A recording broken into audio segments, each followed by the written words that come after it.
కాంగ్రెస్ కూడా వరి వేయొద్దంటున్నారు. మరి వరి వేయొద్దంటే ఏమయ్యాలి?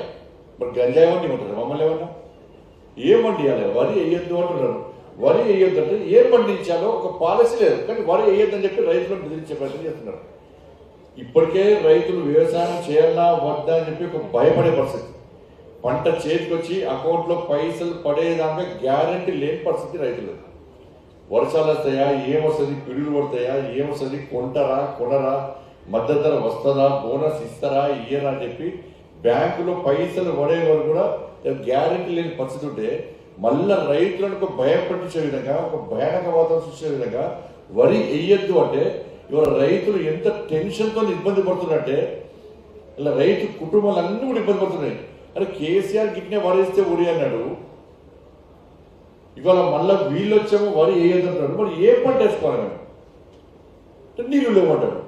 నీళ్లు లేకపోతే నీళ్ళు ఇవ్వాల్సిన బాధ్యత మీది. వర్షాలు ఫుల్ పడ్డాయి, వర్షాలు ఫుల్ పడ్డాయి, ఎక్కడ వర్షాలకు ఇబ్బంది లేదు. మొన్న పడ్డ వర్షాలతో ఇక్కడ 2-5 సంవత్సరాలు 10 సంవత్సరాల దాకా పుష్కలంగా వాటర్ ఉండాలి.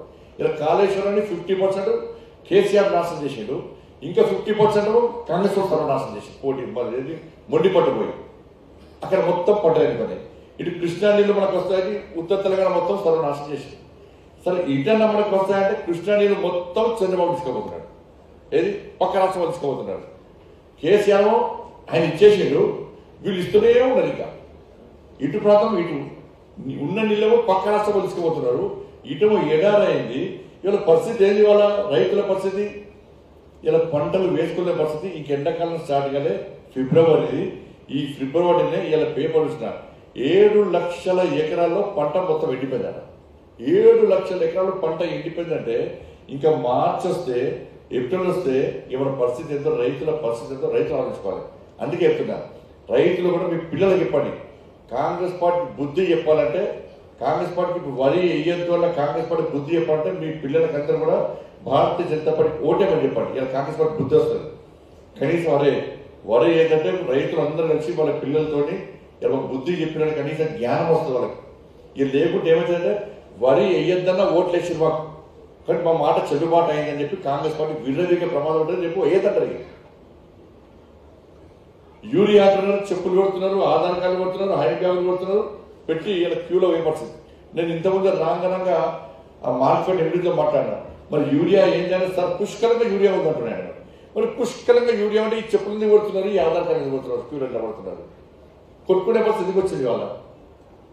కాబట్టి ఇవన్నీ కూడా రైతాంగంగా ఇబ్బంది పడుతున్నట్టే. నెక్స్ట్ ఫ్యూచర్ ఎందుకు చెప్తున్నట్టు మీకు సంబంధం లేకుండా ఎందుకు చెప్తున్నట్టే, ఫ్యూచర్లో ఇలాంటి సమస్యలు వస్తున్న ఒకసారి ఆలోచించండి కదా.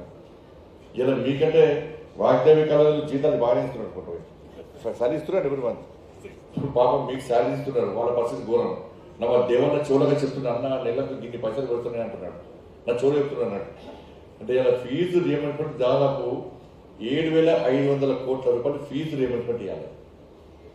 ఇలా హాస్టల్ బిల్డింగ్ కిరాయి రెంట్ కట్టలేక, కరెంటు బిల్లు కట్టలేక, శాలరీస్ ఇవ్వలేక వాళ్ళు ఎంత ఇబ్బంది పడుతున్నారో. చిన్న చిన్న విద్యా సంస్థలు అయితే ఇవాళ అర్కదినే పరిస్థితి వచ్చింది. ఇలా బ్యాంకుల లోన్లు కట్టలేక కూడా అర్కదినే పరిస్థితి వస్తుంది. ఇలా మూసేద్దామంటే దాని మీద ఆధారపడి ఏదో లక్ష్యం కోసం వాళ్ళు విద్యా సంస్థలు ఏర్పాటు చేస్తే అప్పు చేసి విద్యా సంస్థలు నడిపే పరిస్థితి ఇవాళ తెలంగాణ రాష్ట్రంలో వచ్చిందంటే, ఇదే ఎన్నికల ముందు కాంగ్రెస్ పార్టీ రేవంత్ రెడ్డి ఏమన్నారు, మా ప్రభుత్వాన్ని గెలిపించండి, మా ప్రభుత్వం వచ్చి వెంటనే ఫీజు రియంబర్స్మెంట్ 1 ఇన్స్టాల్మెంట్ ఇచ్చిస్తా అంటున్నాడు. ఇప్పుడు ఇన్స్టాల్మెంట్లకు ఇస్తా అంటున్నాడు. ఇప్పుడు 7,500 కోట్ల రూపాయలు వాళ్ళు ఇవ్వడానికి ఇవాళ రకరకాల పైసలు ఇష్టమైన పైసలు తెచ్చుకుంటున్నారు. ఇవాళ యాజమాన్యాలు పోతుంటే 15% కమిషన్ ఇవ్వమంటున్నారు. 15% కమిషన్ ఇస్తే ఒకటే ఇన్స్టాల్మెంట్ చేస్తాం, 15% కమిషన్ ఇవ్వకుంటే కొంత ఇస్తామంటున్నారు.